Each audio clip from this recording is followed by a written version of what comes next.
طنز کیا ہوا جو یہ ہوتا ہے ہمارے جس کو ہم یہ کہتے ہیں مضمون، یعنی ان کا کہنے کا مقصد ہے کہ کوئی بھی انشائیہ یا کوئی بھی انشائیہ جو ہے وہ مضمون نہیں ہو سکتا، کہنے کا مقصد یہ ہے۔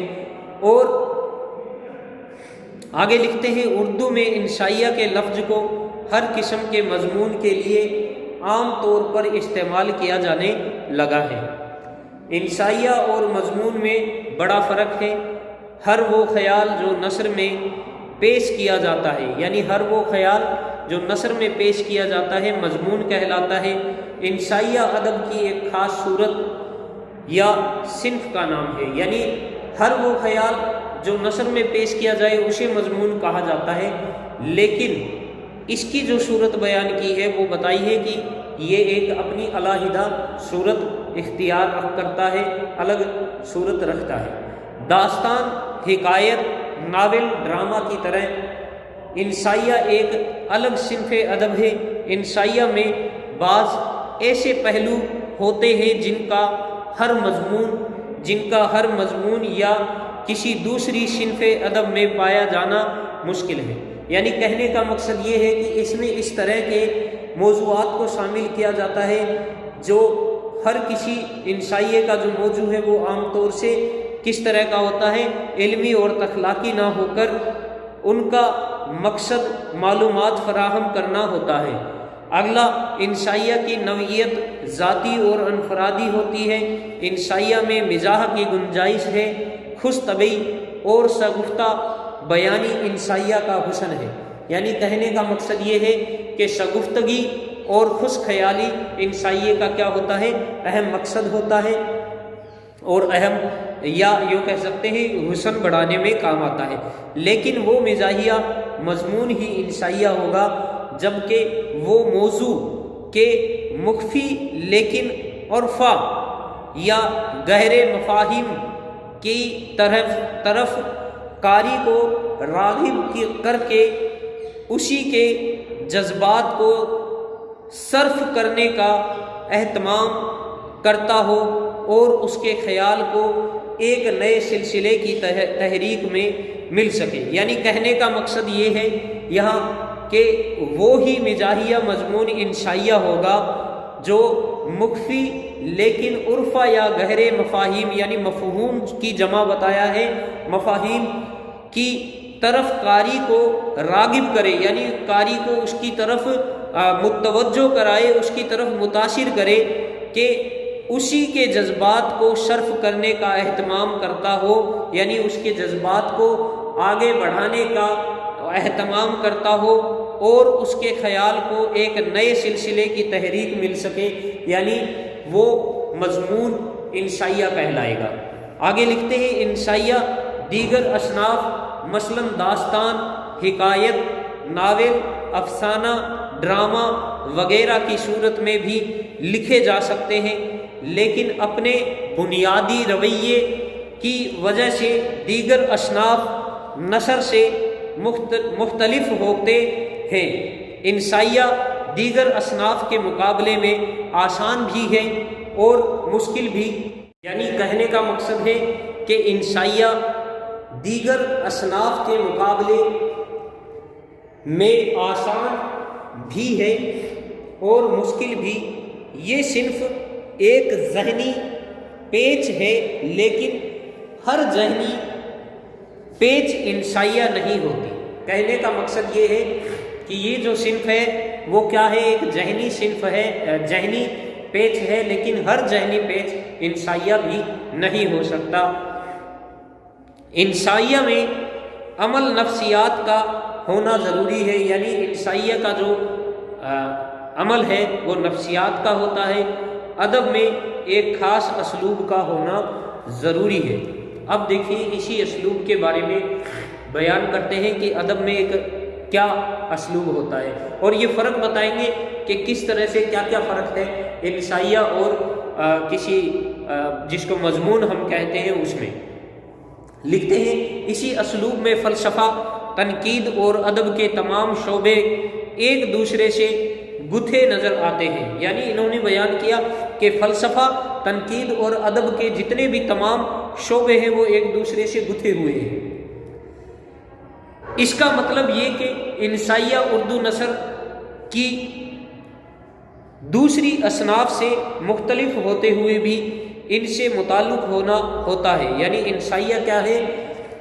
جو ادب کی دوسری اصناف ہے ان سے مختلف ہوتی ہے، لیکن مختلف ہوتے ہوئے بھی کہیں نہ کہیں وہ اس سے متعلق ضرور ہوتی ہے. آگے لکھتے ہیں،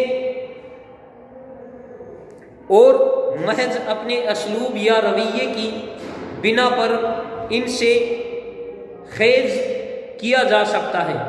آگے لکھتے ہیں، انسائیہ انگریزی ادب میں ادب کی صنف لائٹ ایسے کے مترادف ہے. یعنی جو لائٹ ایسے ہوتا ہے اس کے پریائے واچی بتا سکتے ہیں، اس کے سامان بتا سکتے ہیں کہ جو انسائیہ ہے وہ لائٹ ایسے کے سامان ہے. مضمون کے لیے ایسے، انسائیے کے لیے لائٹ ایسے. انسائیہ انگریزی صنف ایسے سے وابستہ ہے. ایسے کے لغوی معنی صحیح کوشش کے ہیں، اور صحیح کوشش کا تعلق کسی قسم کی تحریر سے ہے. اردو میں انسائیہ انگریزی ایسے سے لیا گیا ہے. یعنی انگریزی لفظ ایسے سے انسائیہ لیا گیا ہے. ہم یوں کہہ سکتے ہیں کہ یہ ایسے کہلاتا ہے.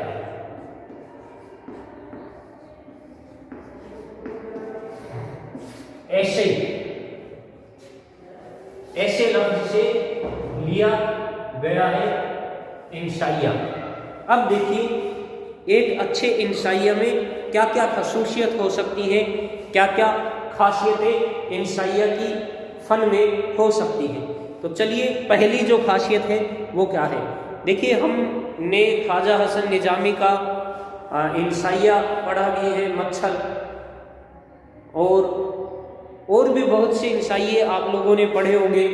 ہمارے نصاب میں بھی کچھ انسائیے لگتے تھے. خیر ہم چرچا کرتے ہیں کہ جو انسائیہ نگار ہوتا ہے وہ کیا کیا خاصیتیں دیکھ کر، کیا کیا کس باتوں کا دھیان رکھ کر اور فن کے دائرے میں رہ کر ایک انسائیہ لکھتا ہے، اچھا انسائیہ لکھتا ہے. اس میں سب سے پہلا جو ہے وہ اس کا فنی خصوصیت ہے بے تکلفی و سادگی. دیکھیے بے تکلفی و سادگی.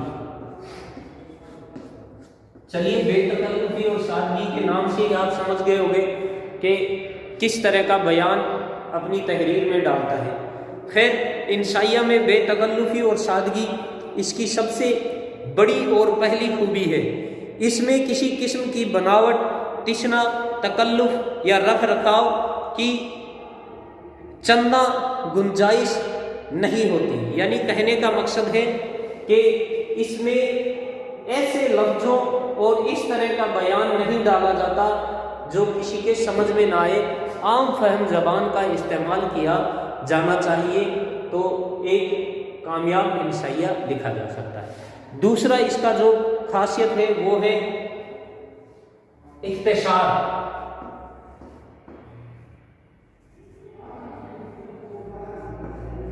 اختصار و جامعیت. اختصار سے بھی آپ سمجھ گئے ہوں گے کہ اس کو مختصر طور پر لکھا جاتا ہے، کم سے کم لفظوں میں زیادہ سے زیادہ بات کہنے کی کوشش کی جاتی ہے. دیکھیے انسائیہ میں غیر ضروری تفصیلات کی بھی گنجائش نہیں ہوتی. یعنی غیر ضروری تفصیلات سے مراد ہے کہ فرضی باتوں کو نہیں ڈالا جاتا. جو بات اس کے کام کی ہے وہی بات انسائیہ میں ڈالی جاتی ہے، جس کے سبب انسائیہ زیادہ طویل نہیں ہوتا. انسائیہ کی خوبی اختصار ہے. اگلا تیسرا حصہ ہے اس کا انکشاف ذات.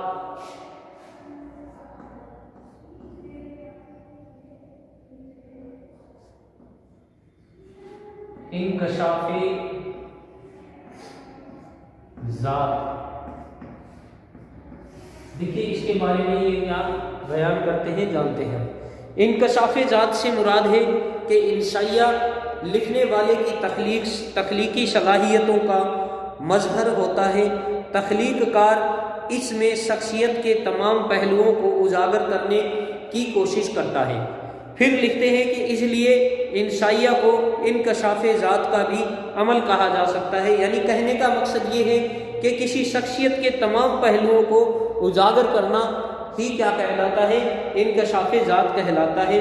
یعنی کسی شخصیت ہے یا کسی بھی چیز کے بارے میں انشائیہ لکھا جا رہا ہے جس پر اس کی تمام جو پہلو ہیں، مان لو ہم انشائیہ ہم نے پڑھا مچھر، اس کے ایک میں آپ کے سامنے مثال کے طور پر بیان کر رہا ہوں مچھر، تو مچھر میں مچھر کی ذات پر چرچا کیا گیا، اس کو مزاحیہ انداز میں بھی بیان کیا گیا، لیکن ہم یوں کہہ سکتے ہیں کہ جو اس کی زبان تھی وہ بے تکلف زبان تھی، اس میں انتشار بھی ہے، اس میں زیادہ بڑھ چڑھ کر نہیں لکھا گیا، طوالت سے کام نہیں لیا گیا، تفصیلات سے کام نہیں لیا گیا۔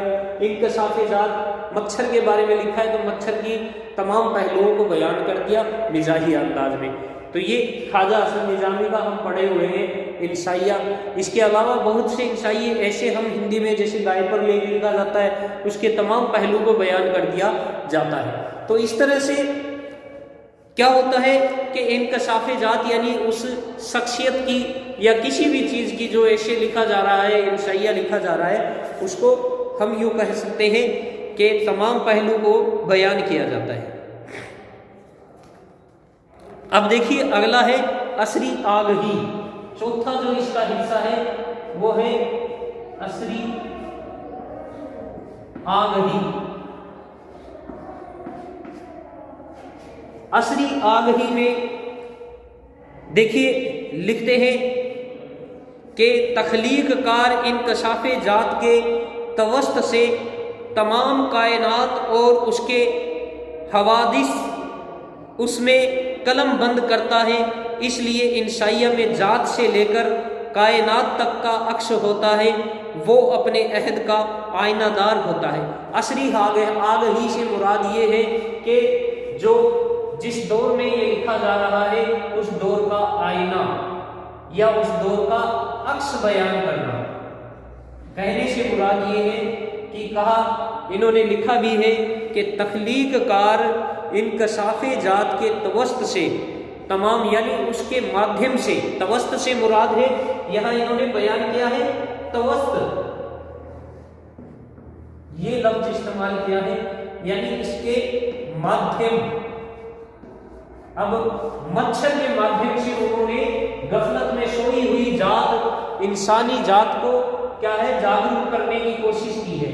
تو اسی طرح سے اس زمانے میں معلوم اس زمانے کا یا اس دور کا حال بھی بیان کر دیا گیا ہے۔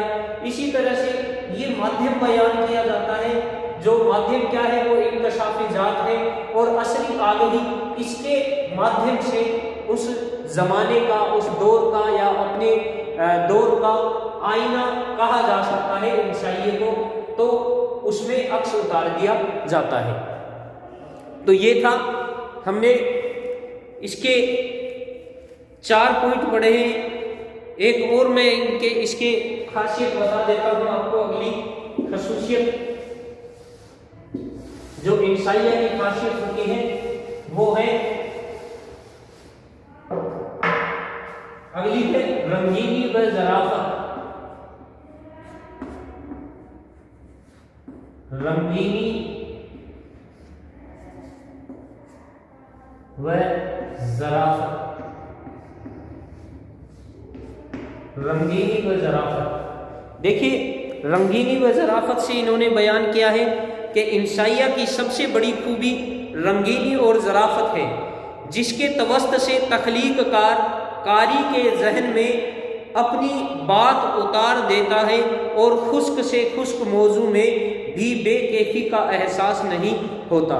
کہنے کا مقصد ہے رنگینی اور ظرافت سے مراد ہے کہ تخلیق کار اس طرح سے اپنی تحریر کو بیان کرتا ہے کہ پڑھنے والے کو بوریت کا احساس نہیں ہوتا، اس کو بے تکلفی اس کو تکلف نہیں ہوتا، اس کو تشنا کا سامنا نہیں کرنا پڑتا، کیونکہ اس میں بناوٹ بھی نہیں ہوتی ہے۔ اس کے علاوہ ہم نے بیان کیا کہ اس کا موضوع اتنی آسانی سے اور اتنا مطلب دلچسپ طریقے سے لکھا جاتا ہے، انشائیے کا جو موضوع ہوتا ہے، تو پڑھنے والے کو بے کیفی کا احساس نہیں ہو، اس کو دل کی گہرائیوں تک وہ بات چھپ جاتی ہے، اور بعد میں ہم یہ کہہ سکتے ہیں کہ اس کو خشک سے خشک انہوں نے لکھا ہے، موضوع میں بھی کیا ہے، بے کیفی کا احساس نہیں ہونے دیتا۔